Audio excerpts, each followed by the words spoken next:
अरे रुको रुको, ये मत समझो कि यह बस एक और धार्मिक कहानी है।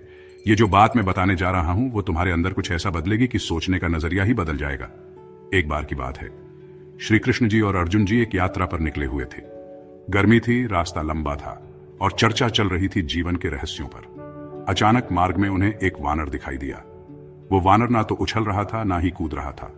वो एक शांत जलधारा के किनारे बैठा था, स्थिर, शांत और ध्यानमग्न।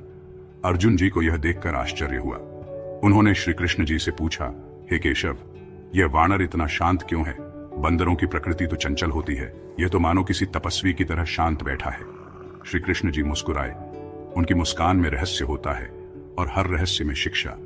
उन्होंने कहा, अर्जुन, कभी कभी सबसे गहरे सत्य वही मिलते हैं जहां हम सबसे कम अपेक्षा रखते हैं। जाओ, इस वानर से पूछो।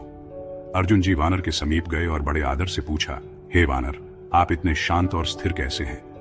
वानर ने सरलता से उत्तर दिया, मैं केवल वर्तमान में जीता हूं, ना बीते कल की चिंता करता हूं, ना आने वाले कल की कल्पना। जो कुछ भी है, जैसा भी है, उसे पूर्ण रूप से स्वीकार करता हूं। यही मेरी शांति का रहस्य है। अर्जुन जी चुप हो गए।